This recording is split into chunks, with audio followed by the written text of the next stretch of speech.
Hi, and welcome. You're listening to the X22 Report. My name is Dave, and this is episode 541, and today's date is December 13th, 2014, and the title of this episode is The Current Economic Collapse News Brief for this Saturday. Now, before I get started, I just want to thank those people that donated to the X22Report.com site. I really do appreciate it, and I am grateful for any donation. Thank you very much. Let's get into the economic collapse news. Now, we understand, and I've been saying this for quite a while now, Europe, they are in a recession/depression. Some countries are worse off than others. We see right now that Fitch has now downgraded France. They went from an AA plus to an AA, and I do believe that all these countries should be a lot lower. But of course, we really can't believe these credit rating agencies because they're controlled by the central banking system, and they really don't report anything that's true. Just look what happened during 2008 with the subprime crisis. They told everyone those investments were AAA, and guess what? They weren't. They completely fell apart, and this is why we had a major problem. I mean, it's one of the reasons. That's not the only reason. Now, we understand that the House passed the $1.1 trillion omnibus bill, and it looks like it's being held up in the Senate right now. And we can see the U.S. Senate on Friday struggled to pass the $1.1 trillion spending bill that would avert a looming federal government shutdown. They postponed the vote until Monday when procedural hurdles begin to evaporate. Some senators were a little nervous to pass this because there was a Dodd-Frank amendment in the bill, and of course this gave the banks coverage of their derivative investment, where the FDIC would insure them and basically the taxpayers would bail them out. And a lot of the senators were like, well, we don't know if this should be in here, and we don't like that this bill is easing the Dodd-Frank law, the regulation, and they wanted to remove this, and this is why they're having troubles at this point. And we're going to have to watch this to see how this goes, but most likely the bankers will probably get what they want, and this thing will fly through. The president will sign it, and everything will be just fine there in the government land, and they'll start spending money like crazy once again. Now, we know that the U.S. government, the central bankers, they're trying to provoke war. They've been pushing Russia, and it looks like right now that the U.S. lawmakers are expected to pretty much approve new sanctions on Russia. Obama has said he opposes further sanctions only if Europe is on board with the new sanctions. So he has to check with Europe first, and if they're on board, then yes, there will be new sanctions. The bill, which will be sent to Obama to sign, requires him to apply sanctions on Russian state-owned arms exporter and other defense companies. It requires Obama to penalize global companies that make large investments in crude oil drilling projects in deep waters and the Arctic. And we have to remember, many countries are going towards the Arctic. First of all, it's a strategic location for war. Second, there's a lot of oil in the Arctic, and it looks like the U.S. is trying to stop Russia from extracting the oil in these regions, and they're doing everything they possibly can to do this. Now, we also understand the United States was supposed to, by this year end, pretty much give away more of their voting rights in the IMF and give these votes to up-and-coming economies. And they promised this back in 2010. We're coming to the year end, and this was not in the latest spending bill. And the IMF is looking at this and saying, you know what?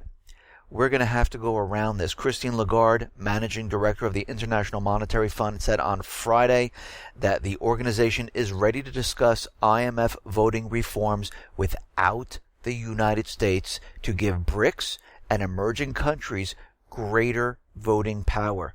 Lagarde said the IMF is disappointed with the U.S. inaction to ratify the governance and quota reforms and will now move forward without Washington. The IMF's membership has been calling on, and it was expecting, the United States to approve the IMF's 2010 quota and governance reforms by year end.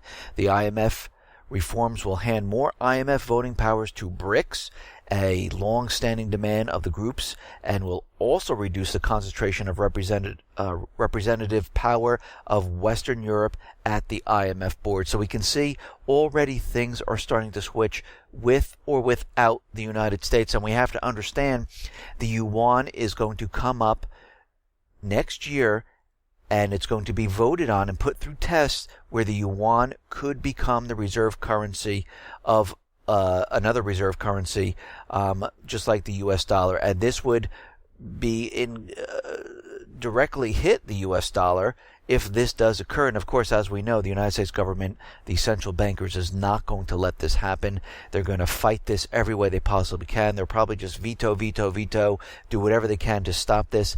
And this they might not be able to stop this at all. This just might go right through.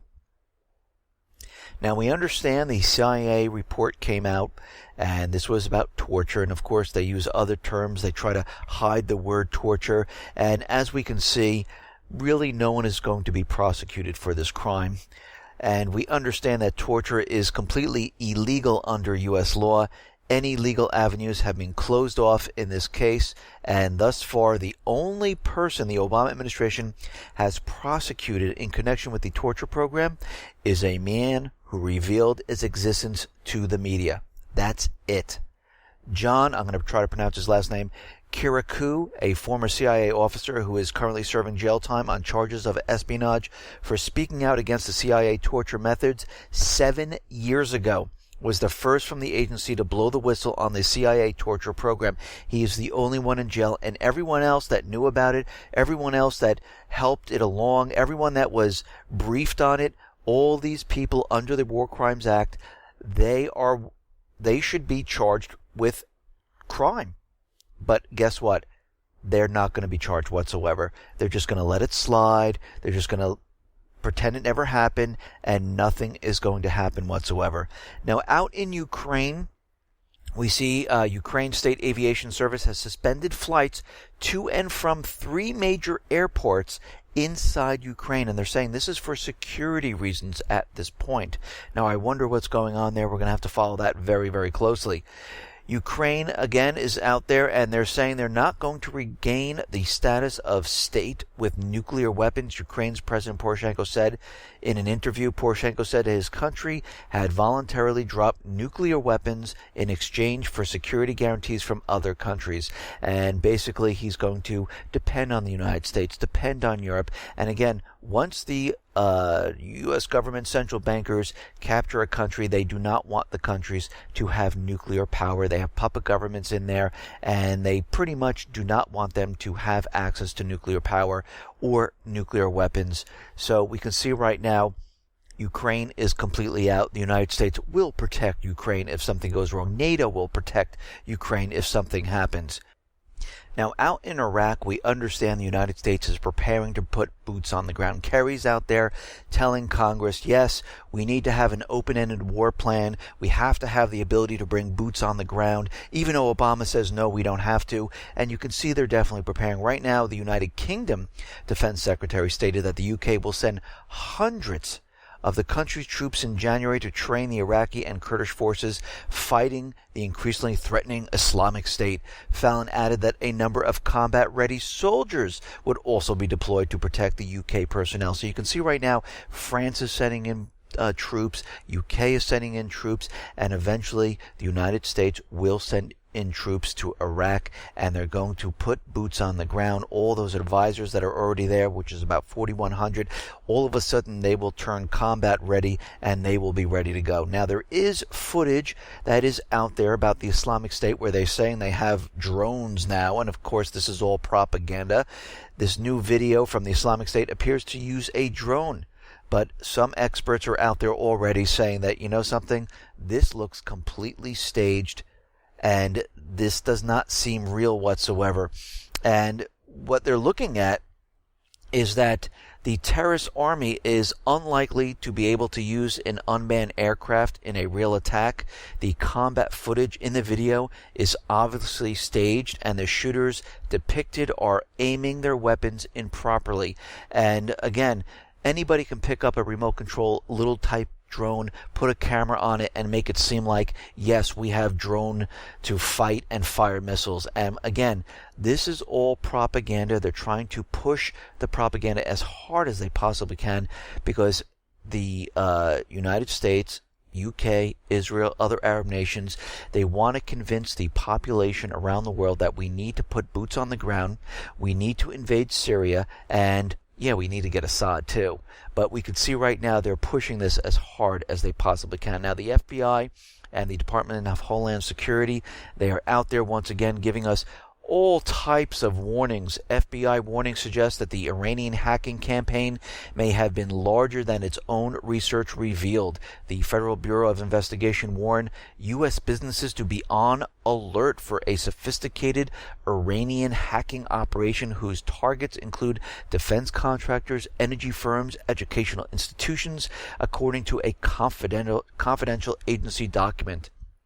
The FBI's technical document said the hackers typically launch their attacks from 2 IP addresses that are in Iran, but did not attribute the attacks to the Tehran government. And basically, this is all propaganda. First of all, those who know how to attack using the internet, using malware, using anything that has to do with networking and computers, you know you can bounce off your attacks off of many different servers. You're not going to originate the attack from your country. It would make no sense to do this whatsoever. And novices who cyber attack or attack different places, they use proxy servers which are located all around the world, and they bounce their attacks off of this. So for them to say there's an IP address, and there's 2 of them in Iran, it's absolutely ridiculous, because whoever is doing this and whoever is staging this wanted the attacks to come from this location. And we can see right now this is done quite often. A lot of the advanced actors will do this to make it look like their attacks are coming from one country when really another country is doing it. Now, the FBI and DHS have issued a bulletin for law enforcement warning of lone wolf domestic terrorism. The FBI and the U.S. Department of Homeland Security have issued a bulletin to local law enforcement agencies around the nation warning of a threat of these lone wolf domestic terrorists. Now, of course, what they're doing is they're building up the propaganda that people inside the United States might be looking at the internet. They might get radicalized. These people cannot be tracked whatsoever, and they might do something on their own. Law enforcement agencies are warned about the difficulty to identify and track followers of this ideology, as they do not rely on collective resources of an organization with centralized leadership, formal membership, or coordinating body that can be tracked or monitored by law enforcement. And of course, they're building up the propaganda that these people are all over the country. They can just all of a sudden attack it any moment, and we have to understand that this is a false flag event. They're building the propaganda to make it seem like there's people here in the United States that are domestic terrorists, and they already have laws in place to deal with domestic terrorists. And domestic terrorists doesn't mean you're part of the Islamic State. It could be those people who don't agree with the government. And we know the NDAA is already in place where the president can say, you're a domestic terrorist, and we're going to put you into jail without due process, and we're just going to throw away your rights, which completely they cannot do because this is a violation of our rights. They did this with Cliven Bundy.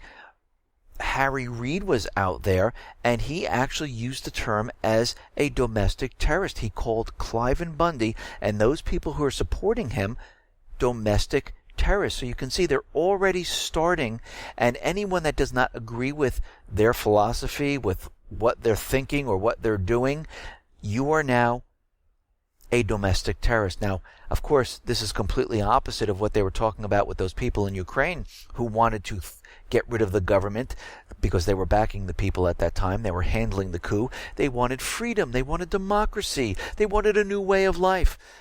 But as soon as the puppet government was in power, those people who didn't agree with the new government, they are terrorists.